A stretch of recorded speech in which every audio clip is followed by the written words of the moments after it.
Hello नमस्कार मेरे सभी प्यारे साथियों, आरपीएससी व्यू चैनल में आप सभी का एक बार फिर से स्वागत है। और आज मैं आपके लिए लेके आ रहा हूँ जो फिजिकल फीचर्स था उन्हीं का एक पार्ट है जिसका नाम है प्रायद्वीपीय पठार, जिसको बोलते हैं कि पेनिनसुलर जो प्लेट्यू जो होता है उसका पार्ट 1, क्योंकि ये 2 भागों में होगा, क्योंकि ये हमारे लिए बहुत इंपॉर्टेंट टॉपिक है। तो इसलिए जो भी बच्चा नए वीडियो देख रहा है तो उससे पहले की जो वीडियो देखनी है तो प्लेलिस्ट के अंदर आप जाकर देख सकते हैं। और जो नया बच्चा है वो इसको सब्सक्राइब कीजिएगा, लाइक कीजिएगा और शेयर ज़रूर कीजिएगा। भाई आपका जो है ना, जो बच्चा है देख कर चला जाता है लेकिन इसको सब्सक्राइब नहीं कर पा रहा है, तो इसलिए आप इस चैनल को सब्सक्राइब कीजिएगा ताकि आपको हर प्रकार की जो वीडियो जो भी मिलेगी तो उसका नोटिफिकेशन आपको पहुंच जाए, आप तक ज़रूर पहुंच जाए। ठीक है, कोई वंचित न रह पाए, इसलिए मैं सब्सक्राइब करवाने के लिए बोल रहा हूँ, लाइक करने के लिए बोल रहा हूँ। ठीक है ना। तो आज हमें जो इसमें देखने वाले हैं वो देखने वाले हैं भाई प्रायद्वीपीय पठार। ठीक है, पेनिनसुला।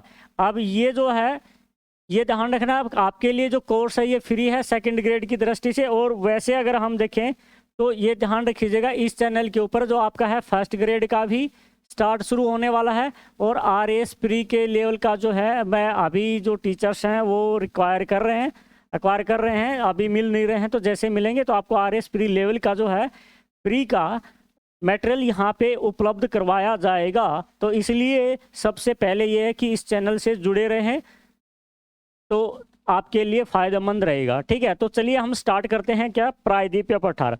अब देखो, हमने प्रायद्वीपीय जो पठार से पहले हमने देखा था कि जो वर्ल्ड की ज्योग्राफी और जो गंगेटिक जो प्लेन था वो देखा था हमने। तो इसमें हमारा सबसे पहला जो ये देखेंगे, जो प्रायद्वीपीय पठार इसे बोलते क्या है ना, कि प्रायद्वीपीय और पठार दोनों शब्द जो है अलग अलग है। लेकिन किसी बच्चे को नहीं पता होता है कि प्रायद्वीपीय का मतलब क्या होता है और प्रायद्वीपीय का मतलब क्या होता है और पठार का मतलब क्या होता है। ठीक है, तो अपना हेडिंग नोट्स के अंदर हेडिंग जरूर डाल लीजिएगा प्रायद्वीपीय पठार के नाम से। इंग्लिश में इसके बोलते हैं पेनिनसुला प्लेट्यू। ठीक है, तो आप इसको हेडिंग बना लीजिएगा। अब देखो, मैं जो आपको एक चीज़ बताने वाला हूँ कि जो प्रायद्वीप, जो जैसे कि अगर मैं आपको भारत का मैप दिखाऊं तो ये जो आपका भारत का मैप देखा होगा आपने कुछ इस तरीके से। ठीक है, मैं साउथ का मैप बना रहा हूँ, साउथ वाला। और ये कुछ इस तरीके से चल के ऐसे भारत का जो चलता है मैप। ठीक है, तो ये जो है ये दक्षिणी भाग कहलाता है। क्या कहलाता है? दक्षिणी भाग कहलाता है। और यहाँ से अगर आप देखोगे तो इधर से आपको एक रेखा जाती हुई मिलेगी जिसका नाम है कर्क रेखा। कौन सी है? कर्क रेखा। तो कर्क रेखा है, कर्क रेखा के सामान्यतः जो बोला जाता है भारत के अंदर, कर्क रेखा के दक्षिणी जो भाग है उसी को पठारी क्षेत्र बोलते हैं। ठीक है, अब देखो चारों तरफ अगर आप इसके देखोगे तो यहाँ पे पानी पानी भरा हुआ है। क्या भरा हुआ है? पानी ही पानी भरा हुआ है। ठीक है, यहाँ पे अगर आप देखोगे तो यहाँ पे पानी ही पानी भरा हुआ है। ठीक है, ये पानी ही पानी भरा हुआ है, ये पानी भरा हुआ है। ठीक है, यहाँ से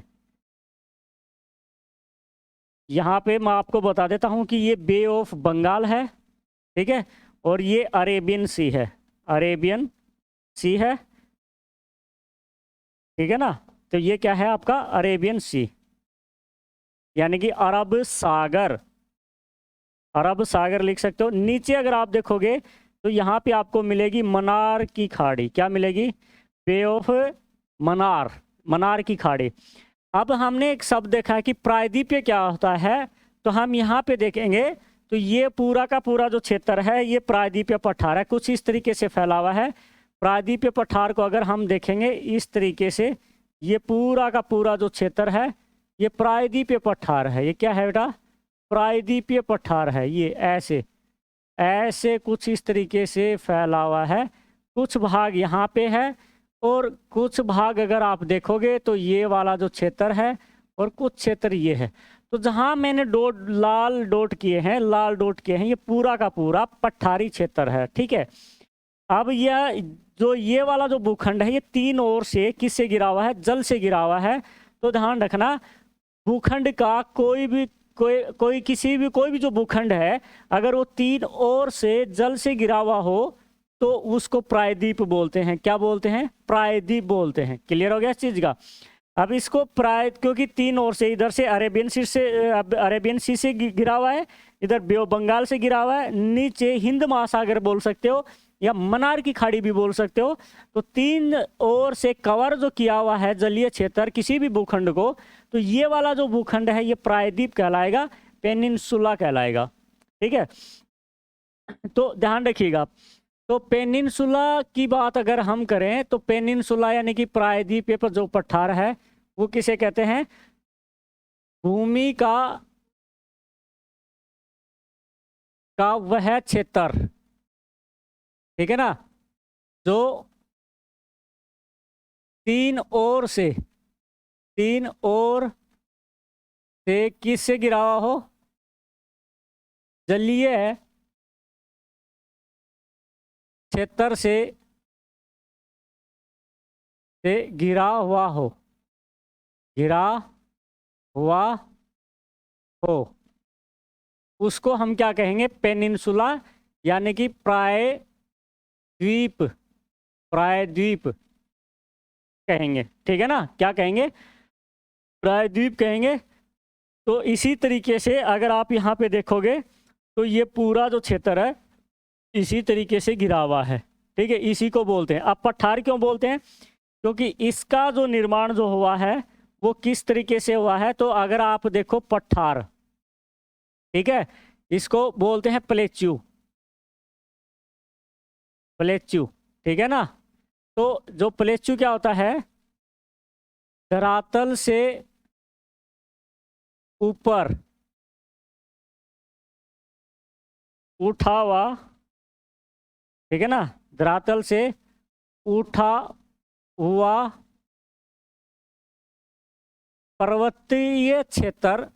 पर्वतीय भाग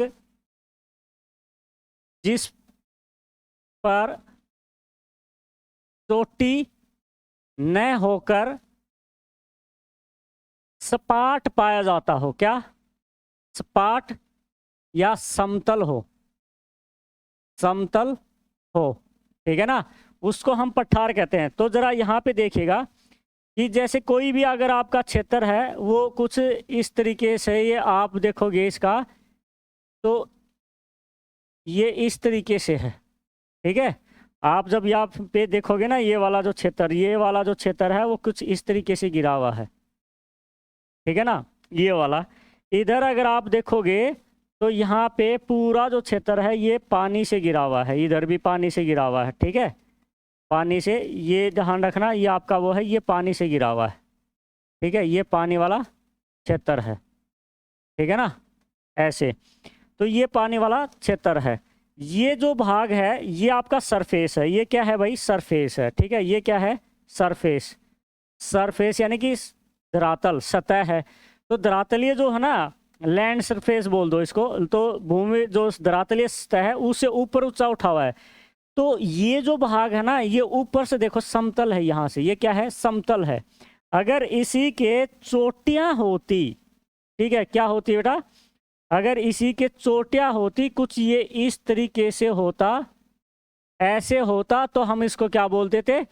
पहाड़ बोलते थे, माउंटेन बोलते थे, पर्वत कह सकते थे। अगर इसका ऐसे होता तो, लेकिन ये ऐसे नहीं है। तो ये कैसे है? ये बिल्कुल ऐसे फ्लैट है, समतल है, स्पाट है, इसलिए इसको हम पठार कहते हैं। तो इसलिए भारत का जो ये क्षेत्र है, ये क्षेत्र कुछ इस तरीके से है। ये किनारे वाले साइड से क्या है? ऊंचा उठा हुआ है, ये समुद्र तल से ऊंचा उठा हुआ है। ठीक है, और ऊपर से समतल है। ठीक है, इसलिए इसको पठार बोलते हैं। अब हम बात करते हैं कि भारतीय पठार की बात। ठीक है, तो प्रायद्वीपीय जो पठार है, पेनिनसुलर जो प्लेच्यू है भारत का, उसकी बात करते हैं। क्लियर हो गया? तो ये ध्यान रखना, जितने भी भूखंडों में डिवाइड किया गया था, भौगोलिक विभाजन जो किया गया था ना, फीचर्स जो पाई जाती हैं, फीचर्स भारत के अंदर, तो जितने भी हिमालयन वगैरह हैं, इनकी अगर हम देखें तो ध्यान रखना ये कुछ इस तरीके से है। ठीक है, ये कुछ इस तरीके से फैला हुआ है और ये कुछ इस तरीके से आके ऐसे फैला हुआ है, ठीक है ना, ये ऐसे फैला हुआ है। और इधर अगर आप देखोगे एक छोटा सा हिस्सा मैंने लाल डॉट में भी किया था, एक छोटा सा हिस्सा यहाँ पे लाल डॉट में किया था। तो अगर हम इसको यहाँ से देखें तो ये कुछ इस आकृति में फैला हुआ है। तो ध्यान रखना, इसकी आकृति की अगर हम बात करें तो ध्यान रखना कैसी आकृति है ये, त्रिभुजाकार। कैसी? त्रिभुजाकार, ठीक है ना, त्रिभुजाकार शेप लिया हुआ है, आकृति है। जैसे ही उत्तर में जाओगे तो यहाँ पे आपको मिलेगा गंगेटिक मैदान। कौन सा? गंगेटिक प्लेन, यानी कि उत्तरी विशाल मैदान मिलेगा आपको, ठीक है ना। उसके बिल्कुल दक्षिण में फैला हुआ है प्रायद्वीपीय पठार। अब ध्यान रखना, ये जितने भी भूखंड लिखाए थे मैंने, जैसे जितने भी भारत के अंदर रिलीफ पाए जाते हैं ना, रिलीफ यानी कि उच्चावच, जितने भी उच्चावच बताए थे, उच्चावच जैसे कि आपका हिमालयन हो गया, गंगेटिक प्लेन हो गया है, पेनिनसुला प्लेच्यू हो गया है, ठीक है, आइलैंड्स हो गए हैं, कोस्टल एरिया हो गया है और डेजर्ट हो गया है। तो ये जो चीज़ें बताई थी, इनमें से जो सबसे बड़ा जो है भौगोलिक क्षेत्र है ये, सबसे पुराना भौगोलिक क्षेत्र है ये, ध्यान रखना, ठीक है ना। सबसे पुराना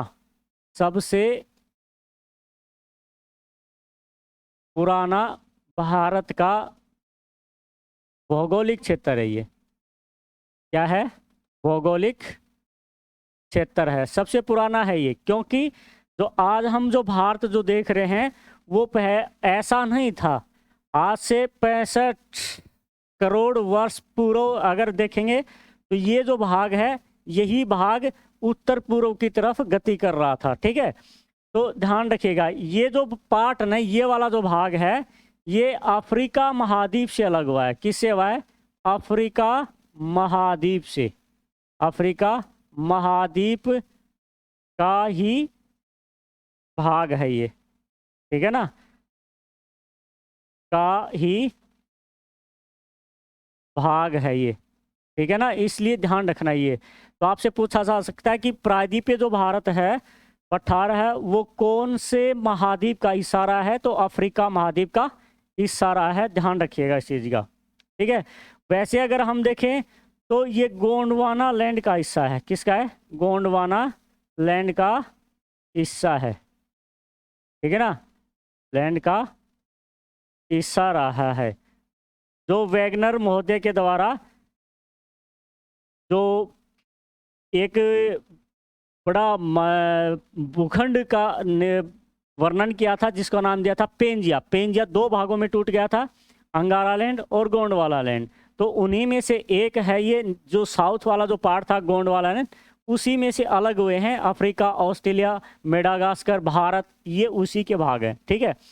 जबकि ये गति उत्तर पूर्व की तरफ कर रहा था, तो ये आज इस शेप के अंदर आ चुका है। ये क्लियर हो गया इतनी बात, ठीक है।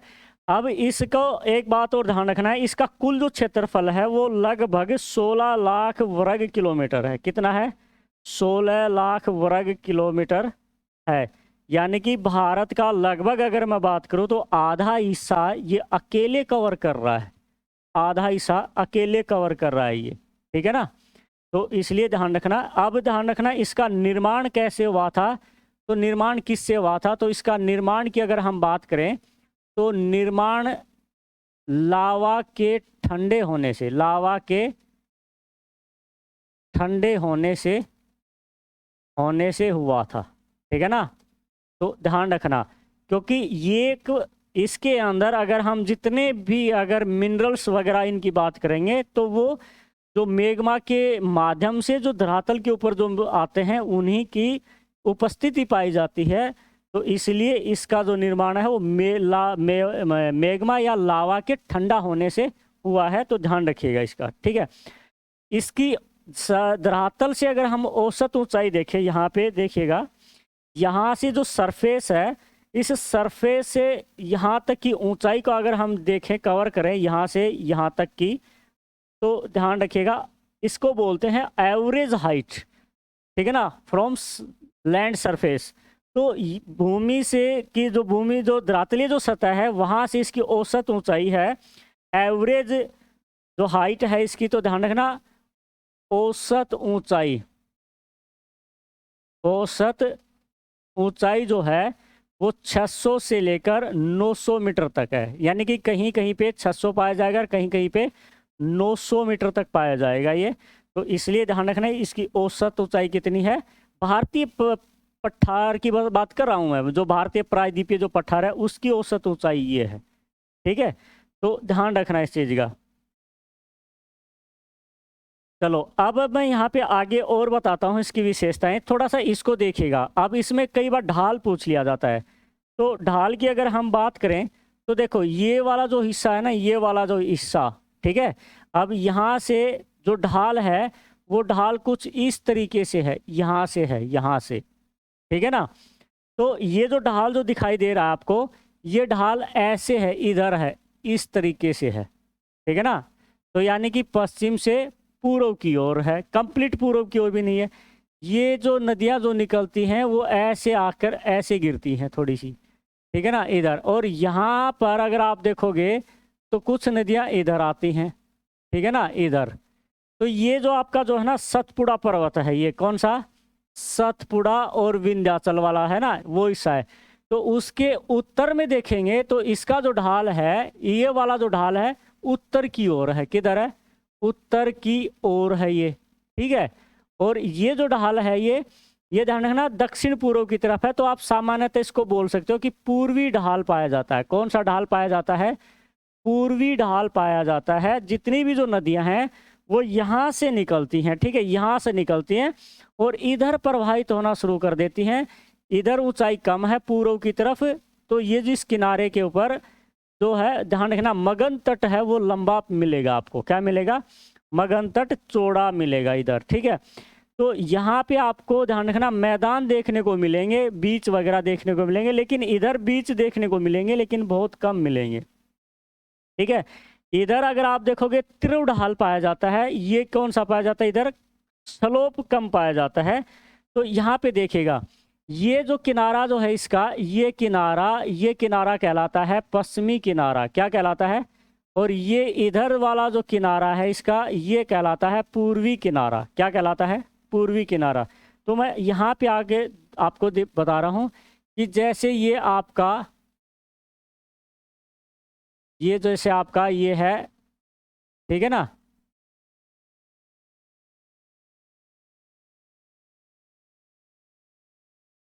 ये आपका क्या है, प्रायद्वीपीय पठार है, ठीक है। और देखो अब ये वाला जो हिस्सा है ना इसका, ये वाला हिस्सा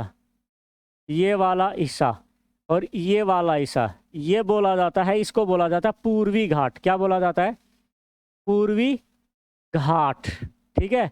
और ये वाला कौन सा बोला जाता है, पश्चिमी घाट। अब ध्यान से देखिएगा इधर इसको वैसे एंगल से देखोगे ना, एक अलग एंगल से, तो ये आपको कुछ इस तरीके से दिखाई देगा, ऐसे दिखाई देगा, ऐसे दिखाई देगा, ठीक है। अब यहाँ से अगर आप देखोगे ये वाला जो एंगल जो लगाओगे, ये वाला एंगल यहाँ से देखोगे तो ध्यान रखिएगा इस चीज़ का, ये वाला एंगल। तो अब ये आपको किनारे दिखाई दे रहे हैं ना, ये वाले जो किनारे आपको जो दिखाई दे रहे हैं ऊपर उठे हुए, है ना, ऊपर उठे हुए, यही इन्हीं को बोला गया है पर्वतीय पश्चिमी घाट और पूर्वी घाट। ये प्रायद्वीपों के ऊपर, पठार के ऊपर जो पर्वतीय जो क्षेत्र हैं उन्हीं को बोला गया है। यानी कि पठारों के ऊपर भी क्या पाया जाता है, ध्यान रखना, आपका पहाड़ पाए जाते हैं कई स्थानों के ऊपर। या ऐसे इसी के अंदर मान लीजिए कुछ ऐसे भाग मिल गए, ये वाले भाग मिल गए हैं, ऐसे आपको एक और ऐसा ऊंचा उठा हुआ मिलेगा, तो इसको बोलते हैं पठार के अंदर पठार, पठार के अंदर पठार, ठीक है। जैसे दंडकारण्य का पठार हो गया है आपका, है ना, छोटा नागपुर का जो पठार हो गया है, ठीक है, ये मैं कन्नड़ का जो पठार हो गया है, ये सारे पठार के अंदर पठार हैं। और ये पूरे जो क्षेत्र है इसी को बोला जाता है प्रायद्वीपीय पठार। क्लियर हुआ इतनी बात। तो ध्यान से देखते रहिएगा इसके अंदर। क्लियर हो गया?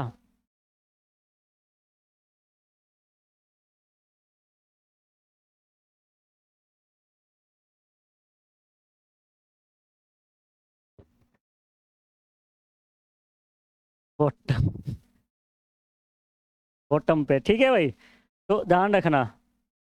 अब इस बात का थोड़ा सा और देखें क्वेश्चन कैसे आएगा। क्वेश्चन ये है कि इसके अंदर यहाँ पे पठार के अंदर पठार पाए जाते हैं। किसी भी पठार के अंदर अगर ऐसी आकृतियां आपको टोपोग्राफी मिले तो उसको हम बोल सकते हैं पठारों का पठार।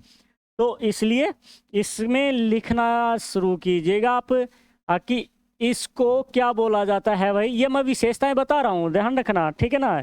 ये जितनी भी लिखी हैं ये इसकी विशेषताएं हैं, विशेषताओं में लिखते चलना। इसको पठारों का पठार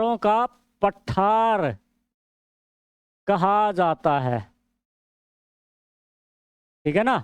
पठारों का पठार कहते हैं। क्यों? क्योंकि इसके अंदर बीच बीच के अंदर कुछ केंद्र ऊंची उठी हुई आकृतियां मिलेंगी, इसलिए इसको बोला जाता है। क्लियर हो गया इतनी बात? ठीक है, ठीक है। आप ध्यान से सुनिएगा मेरी बात। इसके ऊपर बड़ी जो नदियां हैं, ध्यान रखना, सभी नदियां लगभग, अधिकांश शब्द डाल लीजिएगा। अधिकांश, अधिकांश का मतलब कुछ एक आधा अपवाद भी है। तो अधिकांश जो नदियां हैं, नदियां किधर प्रवाहित होती हैं? पूर्व की ओर। किधर? पूर्व की ओर, ठीक है। लेकिन इसकी अपवाद वाली जो नदियां हैं वो कौन सी हैं? अगर आप देखोगे अपवाद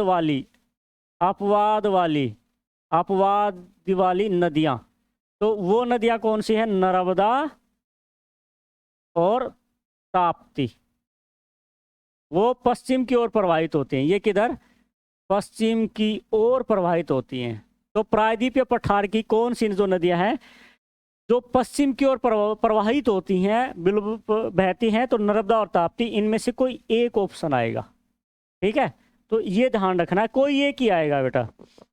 और बाकी जितनी भी जो नदियां हैं वो सारी पूर्व की ओर प्रवाहित हो रही है, ऐसे प्रवाहित हो रही हैं, ठीक है, ऐसे। ये देखो ये ढाल है ना, यहाँ से निकलती हैं और ये ऐसे प्रवाहित होना शुरू करती हैं इधर।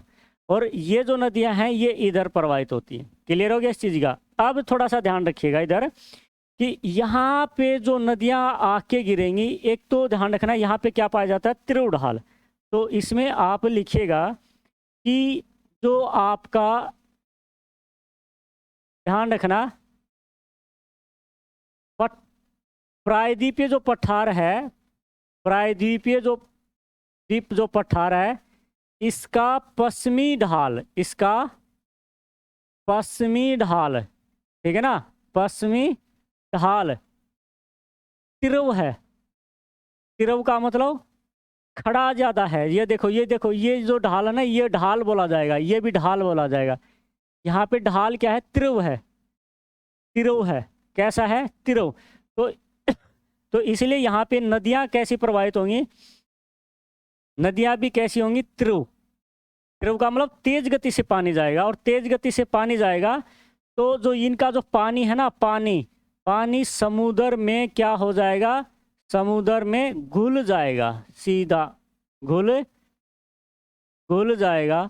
और जैसे ही घुलेगा तो यहाँ पे मिट्टी का, गाद अवसाद का जमाव नहीं हो पाता है, वो सीधा तेज गति से होने के कारण वो समुद्र में घुल जाता है। तो इसको बोलते हैं एस्चुरी। क्या?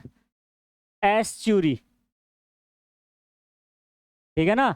या इसको बोलते हैं जवार नद मुख। जवार नद मुख का निर्माण करती हैं, ठीक है ना। तो ध्यान रखना, प्रायद्वीपीय पठार जो है इसका अगर हम देखें, पश्चिमी ढाल तिरव है, इसलिए यहाँ पे नदियाँ किसका निर्माण करती हैं? एस्चुरी का निर्माण करती हैं। जबकि ध्यान रखना, पूर्वी जो ढाल है, पूर्वी ढाल कैसा है? मंद है। कैसा है? मंद है, बिल्कुल स्लो है, ठीक है। तो इसलिए यहाँ पे नदियाँ एस्चुरी का निर्माण नहीं करती, क्या करती हैं? डेल्टा का निर्माण करती हैं। किसका? डेल्टा का निर्माण करती हैं, ठीक है। तो इसको आप नोट्स में बेटा थोड़ा सा अपने हिसाब से लिख लेना है तो कि ताकि आपको समझ में आ जाए। ठीक है, क्लियर हो गया? तो इसको अपने नोट्स में बेटा थोड़ा अपने हिसाब से लिख लेना है यहाँ पे।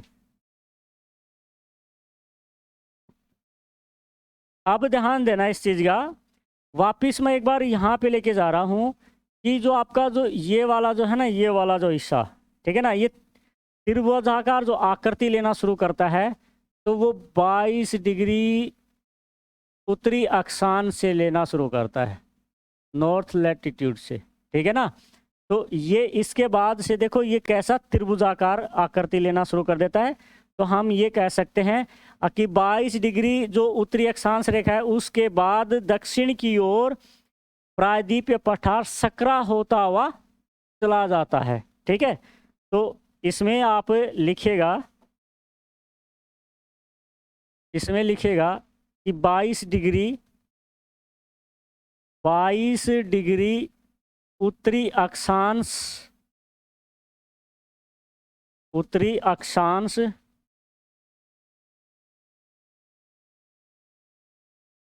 के बाद पठार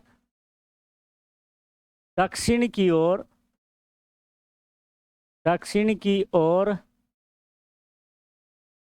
सकरा नैरो होना शुरू हो जाता है, सकरा होता जाता है। ठीक है, तो इसका मतलब यह है कि दक्षिण की तरफ इसकी चौड़ाई कम है, यानी कि दक्षिण की ओर इसकी चौड़ाई कम पाई जाती है। जबकि अगर हम उत्तर की ओर देखेंगे, उत्तर की ओर इसकी चौड़ाई जो है वो क्या मिलेगी आपको, ज़्यादा पाई जाती है। ठीक है, तो ये दो विशेषताएं और इसमें आप डाल लीजिएगा। ठीक है,